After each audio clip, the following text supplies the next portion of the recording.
We're in a very special parasha, very appropriate to our learning center. This is the parasha of the women. You know, there are 5 parashot in the Torah that are named after a man, and there's only one parasha in the Torah that is named after a woman. And this is our parasha, Chayei Sarah. And it's a very unique parasha.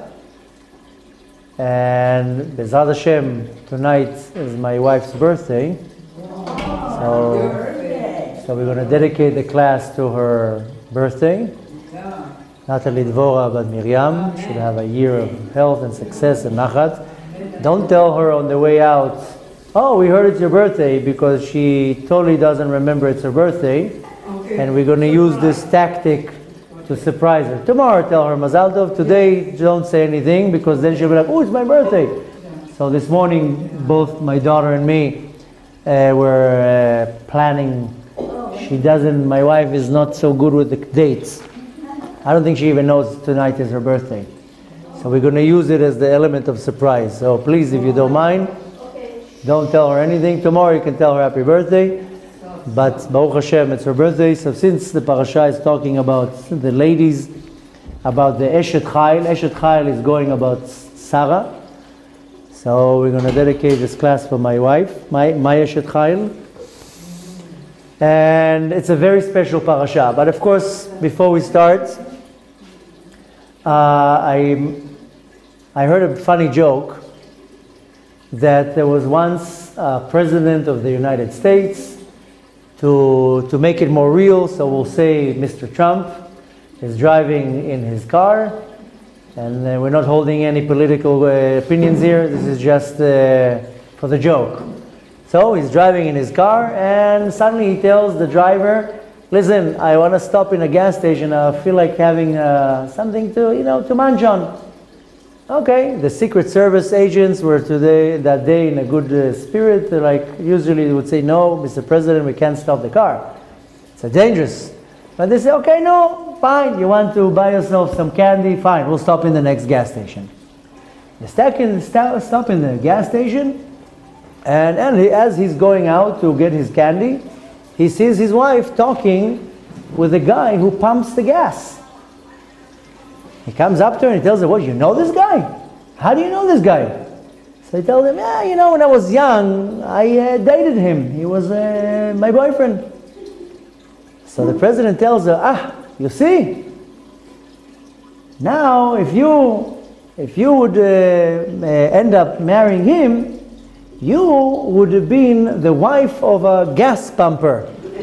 But since you married me, then you became the first lady.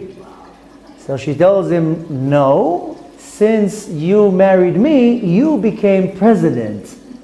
So most men, they don't value their wife. To a point that he will say, if you would marry him, you would become a wife of a gas pumper, and now you married to me, you became a first lady. She answered him, no, you're president because of me. Yeah, behind every great man, there's a special, amazing woman. But the point is that we see that mostly men don't appreciate their wife. They don't value the wife, and they don't understand that what Hashem gave them. You know, the first one that can be blamed here, and chas v'shalom, I'm not talking lashon hara about Adam HaRishon, but what did Adam HaRishon say after he sinned? He told the Kadosh Baruch Hu, Isha asher natata imadi, the woman that you gave me, she made me sin. Be a man and say, yeah, I have an opinion of my own. But he had to blame Chava. You gave me a woman and she made me sin.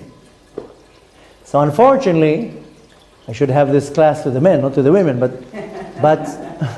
we'll let them watch the video. But usually, we'll tell them, don't worry, we'll tell them. Usually men don't really appreciate their wife. And not only appreciate, they don't value her.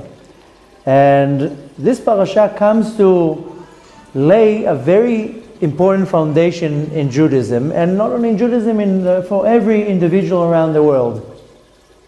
If you notice, from the parasha of Bereshit, Every week we're building another step and another step. We started with the creation of the world, the purpose of the world, to bring the darkness, to transform the darkness into light. Then the next was Noach, about bringing the world into purity. And then Avraham Avinu with Lech Lecha, that one should constantly grow and grow. Every parasha we're building another step now. Now it comes to the step that's talking about the life of Sarah. To come and teach us a very, very important foundation, that the woman is the source of the bracha. The woman is the source of all the blessing. Now, I mentioned before, it's a special parasha. There are many beautiful parashot. 5 of them are named after a man, and this is the only parasha that is named after a woman. It comes to teach me this is the parasha of the ladies. And we know this is based on the teachings of the Talmud and many other sages and sources, that the woman is the source of blessing. Now comes a big question. If we know that the woman is a source of blessing, then we have 2 questions. First of all, one question has to do with the sacrifice of Yitzchak last parasha.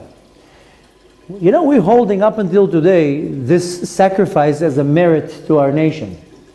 Every time that we want to plead our case with Hashem, we bring up the story of the Akedah. Oh, but my father, Avraham, he sacrificed his son. And up until today, it's serving to us as a very strong merit. And you know, we're always looking for connections. You know, they say in the world, it's not what you know, it's who you know. You're getting involved in some type of an issue, as you start asking questions. Maybe I know the judge, maybe I know the owner. If I know somebody, you're able to move things around, pulling strings. Here in Israel, it's called protectiot. If you have a protectia, then things move a little bit smoother than usual. So, yeah, everywhere. It's who you know. And if you know the right person, you will be able to go ahead and get ahead. Exactly.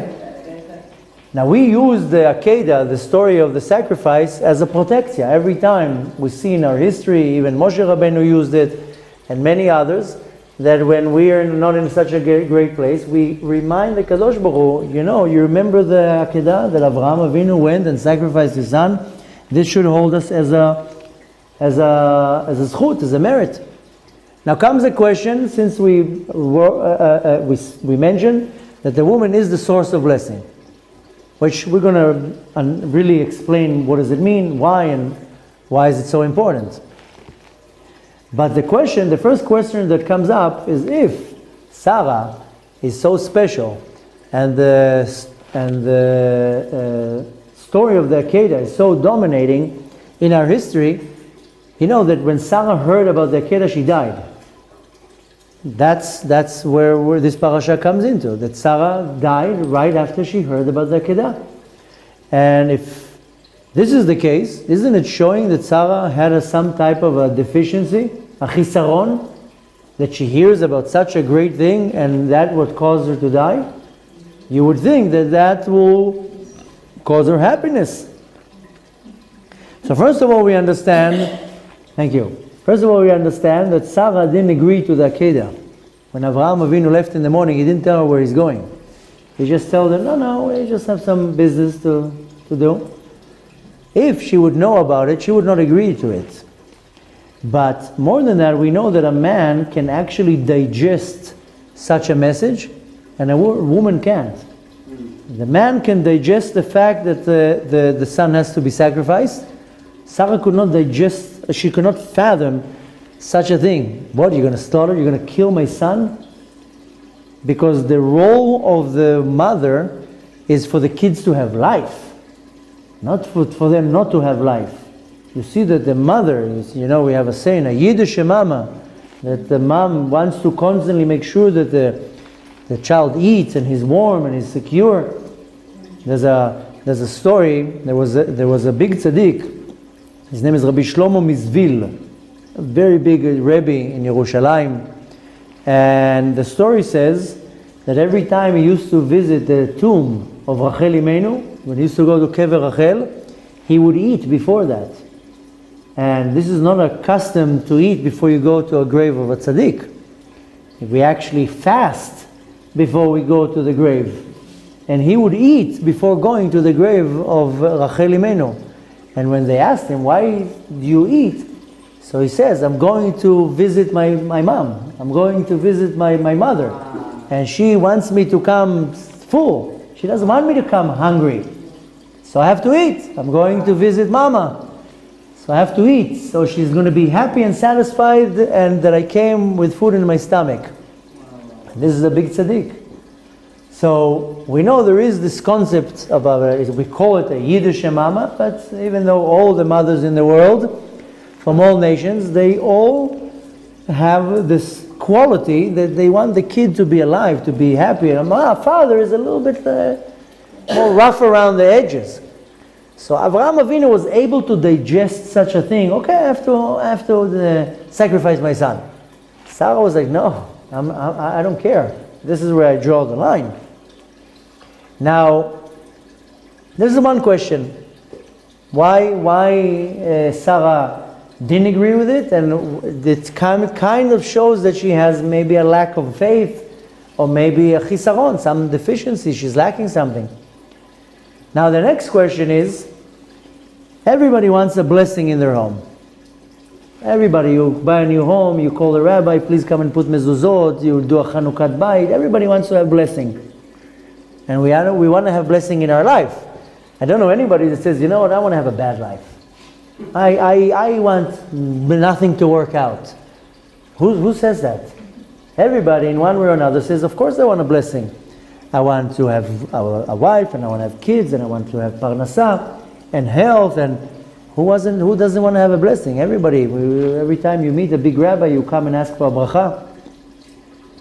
So Sarah, for example, where do you see that she was the source of the bracha? Because all the bracha that we ask for, she brought it. Now we have 3 concepts that she brought as a proof that she was the source of the bracha. The first of all was that the bread in her house remained the entire week. Not only that it remained fresh, but there was a lot of it. The guests would come and constantly was bread, and it never ended. And this is representing the parnasa, the livelihood, that constantly they had bread in the house. Then it says that when she lit up candles on Shabbat, the candles were light from Shabbat to Shabbat. It didn't turn out. Here you light a candle, after 4 hours, the candle's out. The Sarah Imenu, the candle just went on and on and on. And this, of course, represents the spirituality, the ruchaniyut in the home, that the candle was lit the entire week. And above the tent, they had a little cloud hovering over the tent, and that represents the dwelling of the Shekhinah. When in the house there's parnasa, and which the physicality and the spirituality, the ruchaniyut, then the Shekhinah dwells on the house. Now, the word bracha in Hebrew, if you translate it, it's blessing. But in the words in Hebrew makes much more sense than the words in English. The word bracha in Hebrew comes from the root barech, bet, reish, and chaf. And what is really a bracha is that the little will be enough for a lot. Not that I get a lot of something. Rather that what I have will be enough. Sometimes you go into the supermarket when you only have 100 shekels, $100. And suddenly there's a sale, everything is buy one, get 3 free, and your 100 shekels, your $100, whatever the currency, it is enough for many things. That's a real bracha. The little that I have is enough for a lot. And the opposite of the bracha is I can have a lot of money, but there's no bracha in the money, then I will go now and there will be inflation and now the price is 4 times higher, and hey, usually I pay a fraction. No, that's the price. Suddenly my money doesn't have much of a value. So the real bracha is when I'm able to benefit from a little bit, like as if I had a lot. That's the real bracha. Now the word in Hebrew bracha comes from the root barech, bet resh chet. This is called otiyot kfulot. Otiyot kfulot, it means that the letter before that is double than that. So for example, bracha starts with a bit. The numerical value of bit is 2. So 1 plus 1, aleph, the letter before that, the numerical value is 1. If you do 1 plus 1 will be 2. And the same thing with resh. Doubles the time kuf is resh. Resh is 200 and kuf is 100. 100 times 2 is 200. There are only a few letters like that. If you take mem and the letter before mem is lamed, lamed is the numerical value of 30. Do 30 times 2 is 60. It's not 40. So there's not a lot of letters like that. This is called otiyot kfulot. That the letter before it, if you double it, will give you that amount. So kuf is 100, the numerical value. Resh is 200. 100 plus 100 is 200. So you're not going to get it without the letters. And kaf, the same thing. 10 and 10 is 20. Kaf is 20. 10 is yud, is 10 and 10 is 20. So the letters are kfulot, means the real bracha is that you have double from something little. I don't have to have so much money. Sometimes you see people with a little bit of money, they able to do their shopping, they're able to do everything. They get the best deals ever, and then somebody can have a lot of money and they will pay, throughout their nose. Sometimes, not too long ago, I fly a lot, not too long ago I sat on a plane and my ticket was upgraded, I was like in premium. And the person next to me paid like 3 times as much than me. I paid like a real cheap price, and with the upgrade and everything, and the person next to me paid almost 3 times for the ticket. And I said, see, this is bracha. That we're getting the same thing, just I spent much less than you. So, of course, we all want to have a bracha. And Sarah Imenu, where do we see that she was the source of bracha? That the second that she died, all these 3 things disappeared. The candle didn't lit for the whole week, the bread didn't stay fresh, and they didn't have the cloud of glory. When did this bracha came back? When Eliezer brought Rivka. Even though this parasha is talking about the life of Sarah, the whole parasha is talking about Rivka, not about Sarah. And when did this bracha came back? When Rivka came back. Now comes a big question. During the time that Sarah was not there, how many years till Rivka came? 3 years. 3 years Sarah wasn't there, but you know who was there? Avraham Avinu and Yitzchak, 2 huge tzaddikim. They didn't have the merit that the candle will light the whole week. Avraham Avinu has to light a candle. A husband that loses his wife, or he goes and travels, has to light a candle. When I travel on my trips, my wife lights candles at home. I am where I am, I light candles. Okay, we're not going to get now to the halacha, how you do it, with the bracha, without the bracha. Maybe I can count on the owner. But Avraham Avinu used to light candles. He used to have everything. But Avraham Avinu is not tzaddik enough that this blessing didn't dwell in the tent, and Yitzchak. It goes to show you that the bracha in the house comes from the woman. The husband can be an Avraham Avinu. Doesn't matter. The blessing in the house comes from the house, the mother, the woman. It even says in the Talmud, in the tractate Baba Metzia, that a person has to be very careful with the honor of his wife, because the entire bracha comes from the wife. לעולם יהיה אדם זהיר בכבוד אשתו. You have to be very careful. Because if the woman is a queen, then the husband will become a queen and the house will be a palace. But if not, chas v'shalom, a person hurts his wife's feelings or does something against her, that's not a good thing.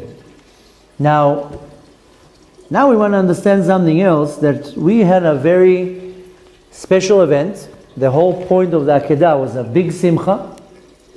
And it has to be interfered with tragedy. After, of course, Yitzchak was not sacrificed, there was a big simcha. Avraham Avinu passed the test, Yitzchak passed the test, Yitzchak was also part of the test, and it was a big event. And now they have to ruin the event now with Sarah's death. Why? Now, how did Sarah even know that there was the Akedah? We know that our sages explained to us, and that the Satan went to Sarah the devil went to Sarah and told her, tell me, where's Avram? I didn't see him for a couple of days. She tells him, I don't know, he went with Yitzchak, and they went somewhere. They took his Ishmael, they took Eliezer, and I don't know. So the Satan, being who he is, told her, you didn't hear? What, you don't read newspapers? You didn't hear what happened? Avraham Avinu went to slaughter Yitzchak. Sarah right away started getting very upset. And he says, didn't you hear that Hashem told Avram to go and slaughter Yitzchak, and that's where he took him? Now, of course, he tells her right now, as we're speaking, Yitzchak is on the altar. And the Satan was able to show her Yitzchak on the altar and the Avraham Avinu going with a knife.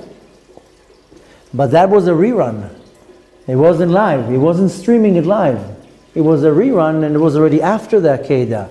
Sarah saw that, right away died. She saw her son on the altar, and right away she died. And that's how the Satan, as usual, became a party pooper.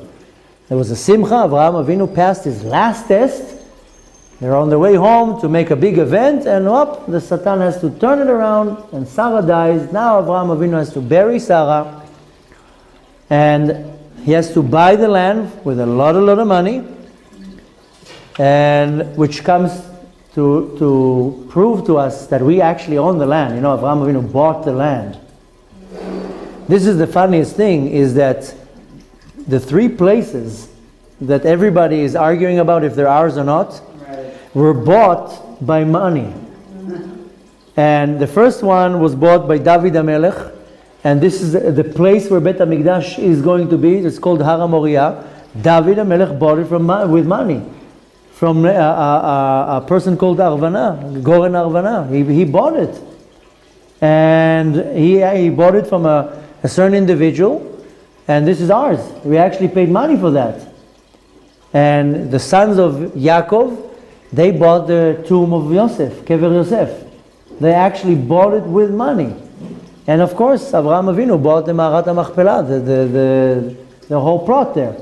So the three places that are holy, that everybody is arguing if it's ours or not, Har HaMoriah, where right now is Har HaBayit, where Bet HaMikdash is, that was bought by David HaMelech with money, legal money, and the Kever Yosef, there's a lot of arguments, a lot of problems there, that was bought by the sons of Yitzchak, by the sons of Yaakov, and of course Avraham Avinu bought Ma'arat HaMachpelah. Now this is off the subject. This is just to make a point that everything that everybody is telling us that we don't own is actually owned by money. We bought it legally. But we see that the party was ended by a tragedy. Avraham Avinu comes and he gives a eulogy? Yeah. Eulogy? Avraham Avinu came lispoda, to give her hesped. I'm pretty sure it's called a eulogy, right? When somebody dies, you give a eulogy. Who do you give a eulogy over? Somebody who's is worth it. You know that according to halacha, you're not allowed to give a eulogy on somebody that you know they didn't do it. Sometimes you see now in funerals, he was such a great father, he was such a great husband. No, he wasn't. He was a mean father. You're not allowed to say that in the eulogy, because you're arousing judgment against that person. If you can't say anything good, don't say anything. But sometimes you see in funerals, they're saying he was such an unbelievable man, so loving, and no, he wasn't. So you can't say that. But Avraham Avinu gives a eulogy to Sarah Imenu. Now you know what's the eulogy that Avraham Avinu gives Sarah Imenu? We sing it every Friday, Eshet Chayil. Eshet Chayil is the eulogy that Avraham Avinu gave to Sarah. Now we connect it to Shlomo HaMelech. That Shlomo HaMelech wrote it, no? No, Avraham Avinu wrote it. Shlomo HaMelech made a remix. He just bought the rights, and he made a copy, so to say, what's called a shichzur. Because Avraham Avinu said the eulogy, but it wasn't written. Shlomo HaMelech repeated it, and he wrote it down. But really, Eshet Chayil is Avraham Avinu singing to Sarah. That's what we sing. This is the real Eshet Chayil. Avraham Avinu. Yeah, Shlomo HaMelech compiled it, but he actually heard it from Avraham Avinu. You know, sometimes now, I was joking when I said the remix and buying the rights. Sometimes now it's popular. People go and they buy the rights from songs from, I don't know, the Beatles or Elvis Presley, and they'll make a new song over it, and they buy the rights. So really the one who wrote the Eshet Chayil is Avraham Avinu, but he didn't write it down. It wasn't brought down in a script. Shlomo HaMelech that took it and he rewrote it. And of course we attribute it to Shlomo HaMelech. But how do we know that it's Avraham Avinu? We have Midrashim. I mean, when Avraham Avinu came to sing Eshet Chayil, he started the song Eshet Chayil Mi'imtza. It's the Eshet Chayil is referring to the beauty of Sarah. Sarah was a beautiful, beautiful woman. Even when she was 127 years old, gorgeous woman. And then when he says, we read Eshet Chayil Mi'imtza, we continue and read, there's a verse that says, Batach balev ba'ala. I mean, I hope that you're familiar with the song. We sing it every Friday. But there's a point that we sing Batach balev ba'ala. Her husband trusted her. He put his trust in her. That's referring to the story that when they went down to Mitzrayim, Avraham Avinu was afraid that Sarah would be taken, so he put her in a box. And then the customs, they opened the box and they saw Sarah. And he told her, tell them that you're my sister. If you're going to tell them I'm your husband, they're going to kill me. And he put all his trust in her that she's not going to say anything. This is Batach balev ba'ala. And then we continue and it says, V'shalal lo yechsar. Shalal is goods. It's a lot of money. Lo yechsar, it will not be missing. When they went out of Mitzrayim, Avraham Avinu came with a lot of money.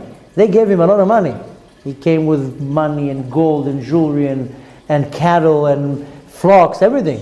This is V'shalal lo yechsar. Shalal is when you go to a war and you take everything, how do you call it? The goodies, how do you call it? The spoils. The spoils. This is shalal. I always tell my kids when we go on a road trip. Now we went before Shabbat we went here Shabbat. And I told my kids, bring shalal laderech. They don't understand what I'm saying. I told them shalal is, all the goodies. Bring something the mouth is not going to be tired. It has to go like this all day long. If not, I'm going to have to hear you in the car for 2 hours. So if you get something to chew, you're not going to fight with each other. This is called shalal. So the verse says, "V'shalal lo yechsar." They came out with so much money out of Mitzrayim. And then, same thing, "Ugmalatu tov velo ra." What was the prize that Avraham Avinu gets? Gamalatu comes from ligmol, I gave to him. He got tov velo ra. Gemalatu tov velo ra. Avraham Avinu only benefited from the fact that Sarah was his wife. Later on they found out that it was his wife. Instead of killing him, they actually benefited him. This is the verse, Gemalatu tov, that he was rewarded good, velo ra, not bad. And then it continues, it says, Darshat semer ufishtim. So one opinion says that Sarah Imenu was wearing tzitzit. She was wearing tzitzit. Because tzemer and pishtim is wool and linen. And we do know about certain women in the history that they did mitzvot of the men. The daughters of Rashi used to put tefillin on. And Bruria, exactly. She's the wife of Rabbi Meir. So we do know about many women that they did mitzvot. So one opinion says that Sarah Imenu wore tzitzit. Another opinion says Darshat Semer Upishtim, that she was so particular with every mitzvah that she was particular with the mitzvah of shatnez, wool and linen. Not allowed to wear wool and linen. So just again praising the level of Sarah Imenu.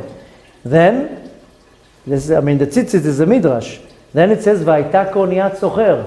It was like a merchant, a ship of a merchant. And they went past the river from one side, the river of Jordan, and they passed it into the land of Canaan. So it says on her that she was like a merchant, a ship of a merchant coming from far away with all the merchants that she's bringing in. There's another pasuk that says Vatakam be'od laila, means that she woke up while it was still night.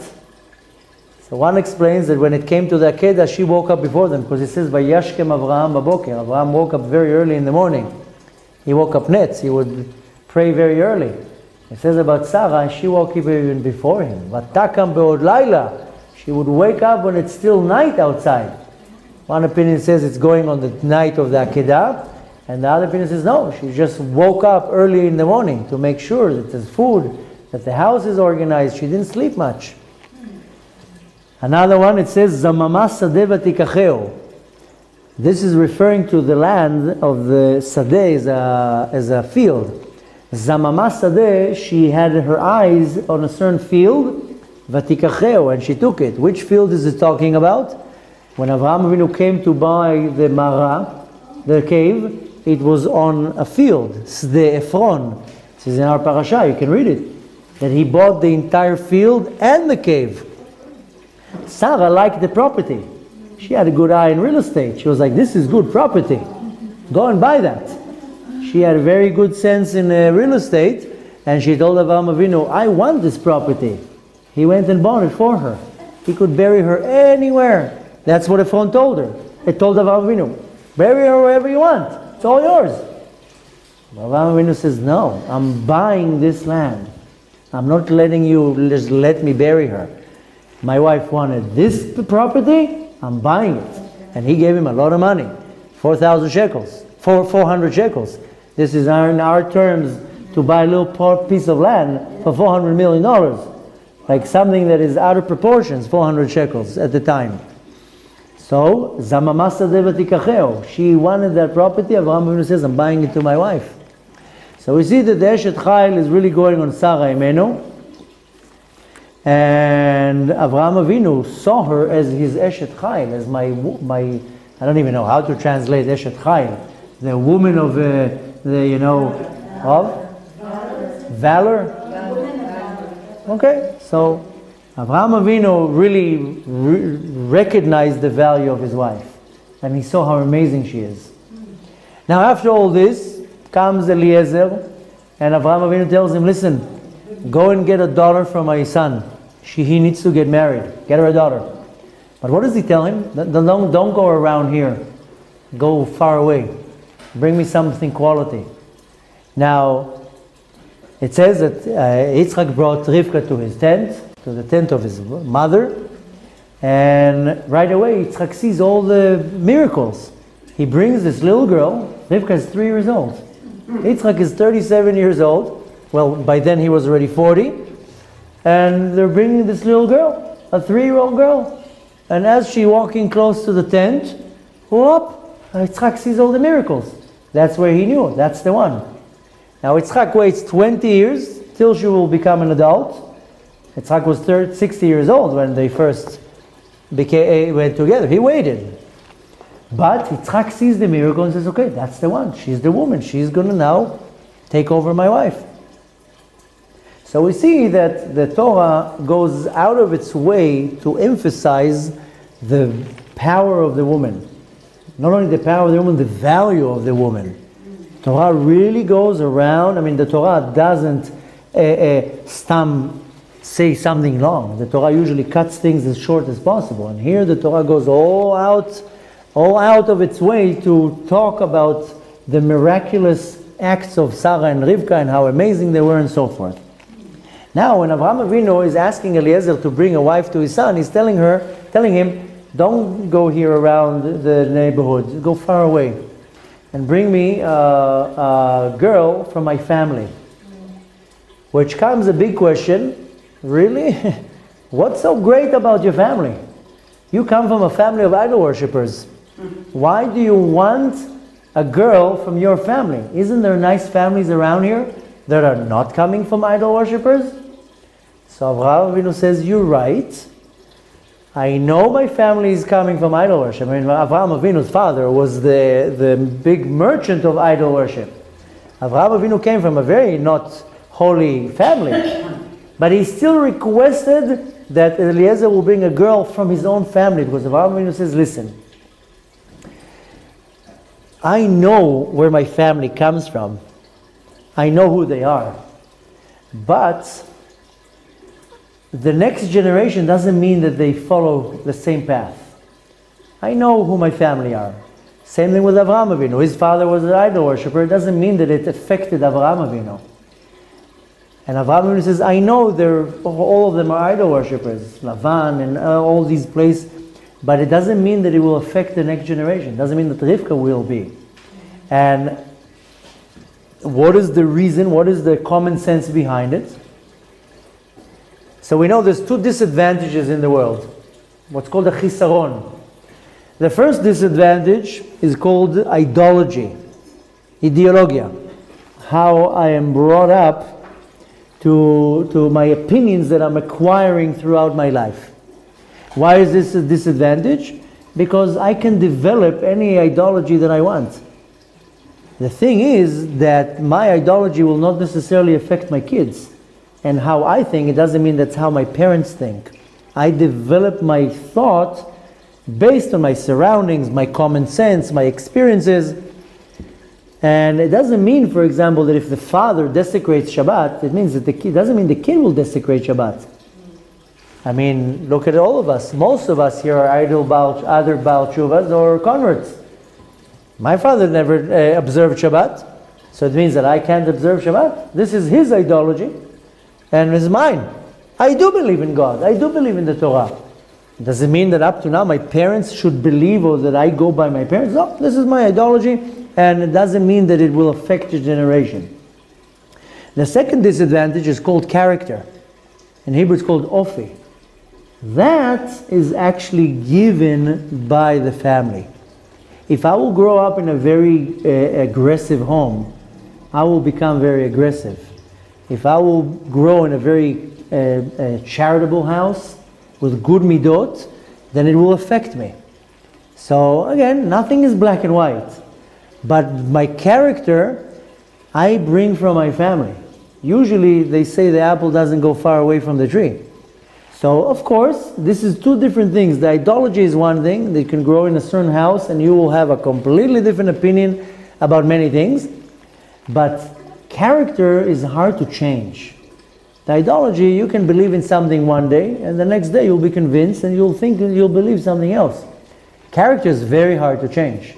You can have a certain character trait and that will stay with you. It won't change so easy. Ooh, it can take you 50 years to change your character. Now when it came to idol worship in the family of Avraham Avinu says, you know what? I can deal with the idol worship in the father and the house of Rivka. I came from there. I know how to deal with it. But I care about the character, about the ofi.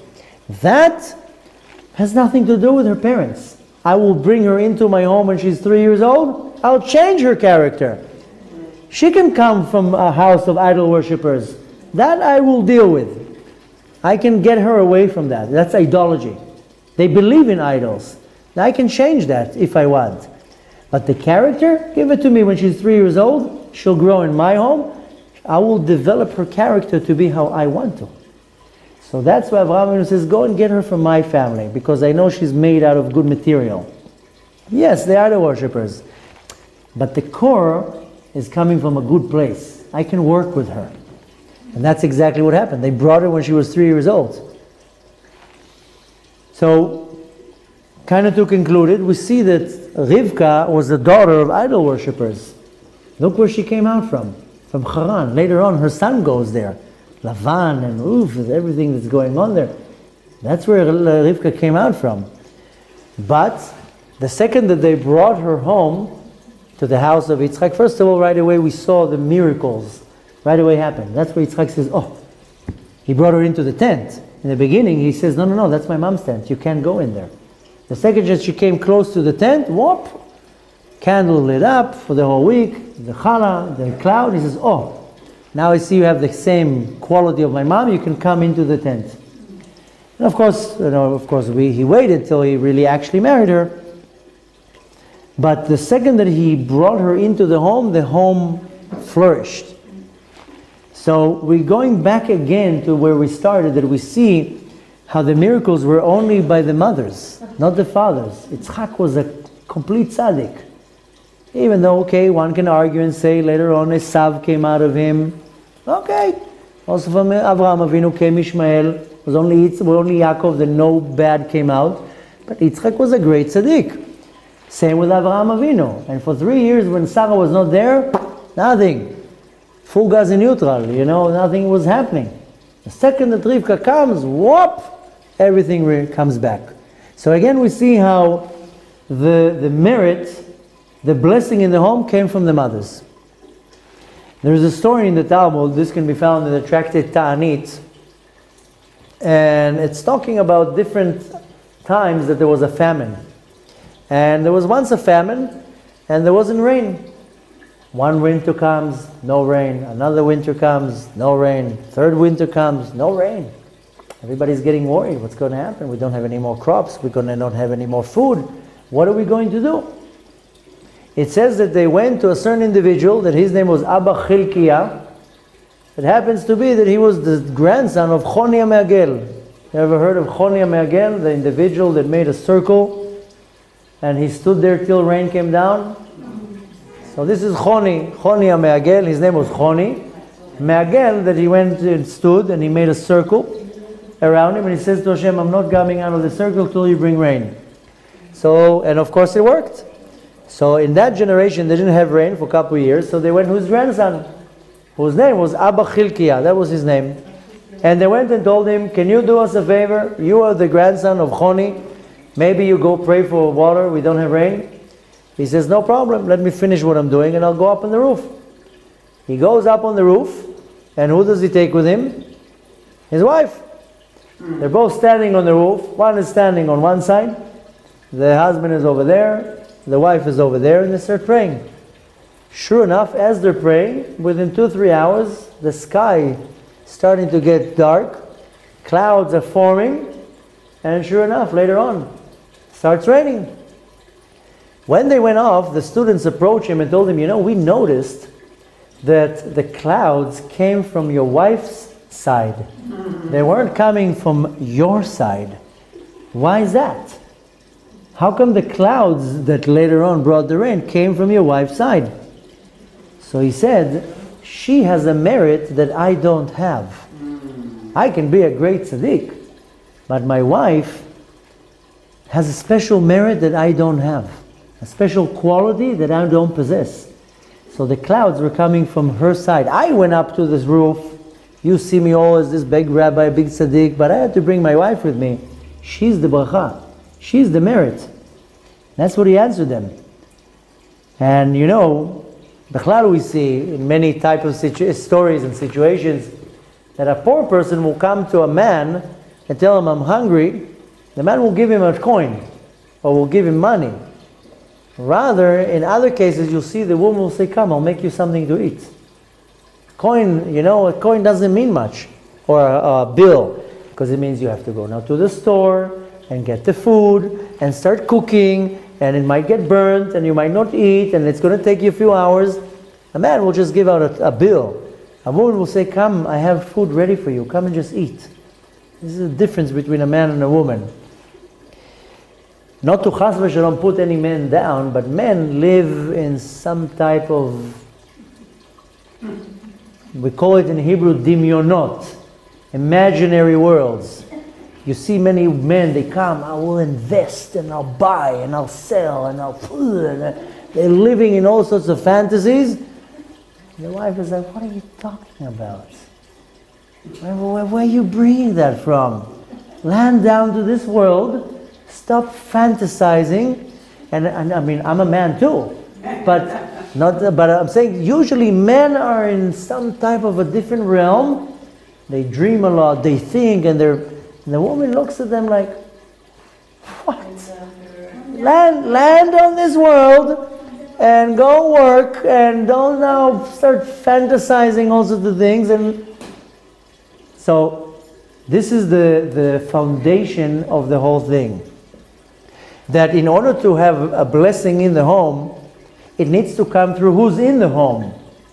Because the husband usually is the one who will go out and work, or who will be out there. If he doesn't go and work, so he goes in prayers, he goes and studies. The woman is around the house. She usually will be close to the kids. Not that I'm chas v'shalom now putting categories. There's nothing wrong with the husband cleaning the house or cooking too. But usually the woman is more involved in the house, not because she's the better cook. I know men that are very good cooks.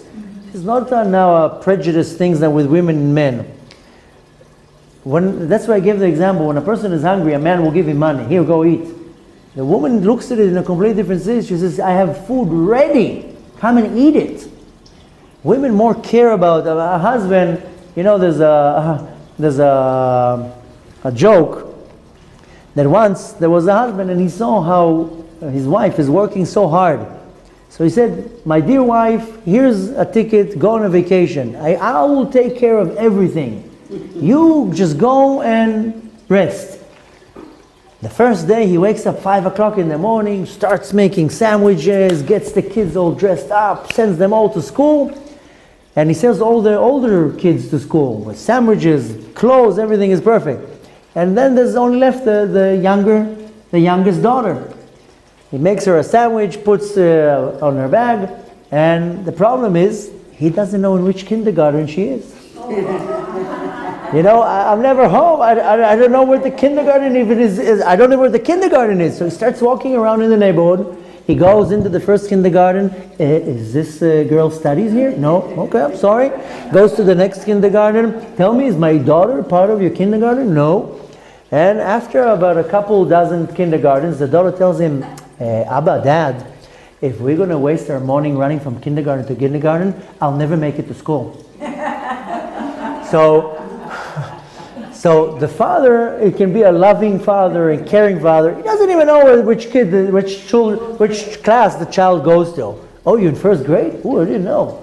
So that's usually the case. Of course, chas v'shalom, this is a joke. This is not now, chas v'shalom, putting some fathers are amazing fathers. It's not what I'm trying to say. What I'm trying to say is that sometimes the father is just busy with parnasah and working or studying or learning, whatever it is. The woman is more into the details of every child, what they wore, what they ate, they didn't eat, that's the nature of a woman. And most men, they live in some different atmosphere. Like Avraham Avinu. Avraham Avinu was a dreamer. Avraham Avinu was a dreamer. I'm going to make a whole center for the converts, and I'm going to make a hotel, and I'm going to make this. And he came with all these ideas, but who do you think made it actually happen? Avram and Sarah, they had a hotel, and they had a whole center. People would come, they would convert them. Avram Avinu his mind was somewhere else, and Sarah was the one who was cutting the salad to give in the hotel and in the what's called achsania. So usually that's the case, that the men are more living in the world above. That's why you see that most of our sages and the tzaddikim are all men. These are the scholars. They would sit, and you think Rashi ever cut a salad? Rashi would sit all day long with the tefillin on him and the talis, writing interpretations and commentary in the entire Torah, and he was in a world above. He didn't live in this world. So his wife came to his room with food and soup and salad. Here, eat. And he would, like my wife, she gives me, I didn't eat anything. I just put one in my mouth, and same idea. You know, the man is usually in a completely different place. The woman is more grounded. Even in the sfirot, the man comes from the sfirot from above, that's called the mochin, but the woman, she's a manifestation of the sfirah that's called malchut. Down in this world, malchut cha, malchut kol olamim. Where's the malchut in this world? And the woman is the manifestation of the sfirah of malchut. So in order to get the blessing in the physical level, it has to be attached to somebody that is more involved in the physical level. And that's why Sarah couldn't hear about the Akedah. It was way about her vessel, above it. Avraham Avinu was able to digest. Okay, I have to slaughter my son. Sarah couldn't fathom the idea. What, I'm going to kill my son? I brought him into the world to nourish him, to raise him. I can't accept such a thing. That's where Sarah, because Sarah was down to earth, she was realistic. That's why she couldn't accept the concept of the Akedah. But what we learn from that is that a woman has a much greater connection to the physicality, much more practical. Show me. A man can be like, don't worry, I'll make it work. Don't worry. The woman says, I don't count on don't worry. Show me substantial information. Just don't tell me don't worry. You know, there's a story once that a certain individual came for a certain blessing from his Rebbe, and he unfortunately didn't have kids. Every year he would go to his Rebbe and tell him, Rebbe, give me a blessing for a bracha, give me a bracha for kids. And every time he didn't get a blessing. One time he walked in and he told the Rebbe, please give me a blessing for a kid. Suddenly the Rebbe gives him, ooh, what a blessing. From here till tomorrow. The Chassid saw, ooh, now it's an auspicious time, the Rebbe's on a roll, let me ask for more. Because I see the Rebbe's now is an auspicious time, he's giving me a bracha now to get a child. So he says to the Rebbe, I have another request, I want my child to be a tzaddik like you. The Rebbe says, I'm very sorry, this has nothing to do with me, because this child is not going to have my mother as a mother. So he says he needs to have my mother as a mother. I can give you a blessing for him to have a kid, but if you want the kid to be a tzaddik like me, that has nothing to do with me. Meaning that my mother shaped me. She brought me to where I am. So to summarize it all up is that if you are referring to the women, then the women need to understand their value, how powerful they are, that they are the source of the bracha. Now when you know how valuable you are, you should and you need to operate in that level. Of course, not to take it to an ego, to your own ego, and to say, oh, I'm so special, I'm the source of the bracha, I'm everything here. Rather to understand, to know your value, and not to chas v'shalom let anybody put you lower than what you are. Many times it's the man that will make the woman feel you're not so valuable. I'm much smarter, I'm the provider, I'm this, I'm that. No. A woman should stand firm and say, no, I know my value in the house. And the bracha is depending on me. And of course the woman should inspire her to say, oh, I am the source of the bracha, so I have to work on myself. That my thoughts are pure, my talk is pure, that I'm dressed in a modest way, that the kitchen is the highest standard of kashrut, that the Shabbat is the Shabbat. I am the one, I have responsibility here. Now if you're referring to the man has to say, wait a minute, you're great, but you have also an amazing woman. You have to appreciate what Hashem gave to you. You have to appreciate the fact that you even have a woman, because many men don't even have a wife. So either way you're looking at it, this parasha comes to teach me the role of a woman in the world. I mean, we're talking here about Judaism, but this is to everything, to every nation. A woman is a very valuable individual in the household. Hashem looks at the women in such a high level that He gave them the power to bring life. A woman can bring birth. A man cannot do anything. He can do whatever he wants. He's never going to be able to bring a baby. That's where you see the value of the woman in Hashem's eyes. He says, oh, she's going to be the one who carries the babies.